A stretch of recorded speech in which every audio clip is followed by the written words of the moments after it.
ভাইয়েরা, আপনাদেরকে মিথ্যা কথা বলে বোকা বানানো হচ্ছে, এটি সত্যি ঘটনা নয়।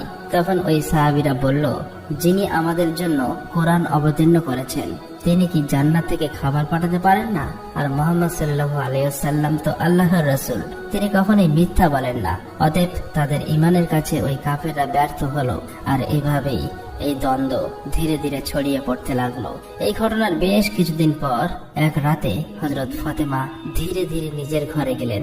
দীর্ঘ সময় আল্লাহর ইবাদতে মশগুল হলেন এবং চোখের পানি ছেড়ে মনে মনে ভাবছেন, কেন আল্লাহ আমাকে এই অলৌকিক নিয়ামত দিলেন?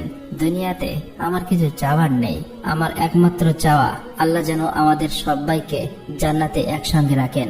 অতঃপর তিনি আল্লাহর কাছে দোয়া করে বললেন, হে আল্লাহ, তুমি আমাকে এমন সম্মানিত করেছো যার জন্য আমি যোগ্য নই। তুমি আমাকে জান্নাতের খাবার দিয়ে দেখিয়ে দিয়েছ যে দুনিয়ার অভাব কিছুই নয়। যদি তুমি সন্তুষ্ট থাকো, আমি তোমারই বান্দি। আমার সন্তানদের তুমি হেফাজত করো, আমার স্বামীকে তুমি বরকতময় করো, আর আমার আব্বাকে তুমি জান্নাতের সর্বোচ্চ স্তরে উত্তীর্ণ করো। অতঃপর পরের দিন সকালে মদিনার চারিদিকে আলোড়ন সৃষ্টি হলো।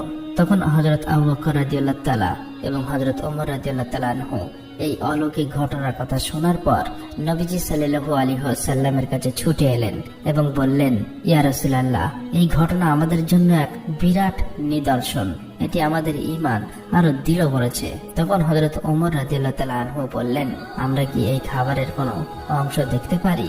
নবীজি সাল্লাল্লাহু আলাইহি ওয়াসাল্লাম হাসলেন এবং বললেন, হে ওমর, এটি এমন একটি নিয়ামত যা শুধু আল্লাহ যাকে ইচ্ছা করে তাকেই দান করেন। কিন্তু এটি শুধু খাবারের ব্যাপার নয়, বরং এটি এক মহান শিক্ষা। এই কথা শুনে সাহাবীদের হৃদয় প্রশান্তিতে ভরে গেল। অবশেষে হযরত মুহাম্মদ সাল্লাল্লাহু আলাইহি ওয়াসাল্লাম হযরত ফাতেমা রাদিয়াল্লাহু তাআলা আনহার বাড়িতে এলেন। তিনি জানতেন তার কন্যা ফাতেমা শুধু তার মেয়ে নয়, বরং তিনি ইসলামের এক মহান আদর্শ।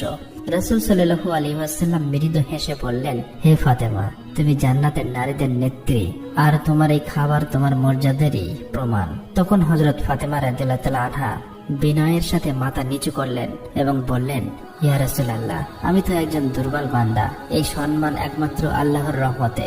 তখন হযরত মুহাম্মদ সাল্লাল্লাহু আলাইহি ওয়াসাল্লাম মুচকি হেসে বললেন, হ্যাঁ, কিন্তু আল্লাহ তার প্রিয় বান্দাদেরই এই রহমত দেন। তুমি ধৈর্য ধরেছ, তুমি তাকওয়ার পথ অবলম্বন করেছ, তাই তিনি তোমাকে জান্নাতের খাবার দ্বারা সম্মানিত করেছেন। সেই মুহূর্তটি ছিল এক অপার্থিব প্রশান্তির মুহূর্ত।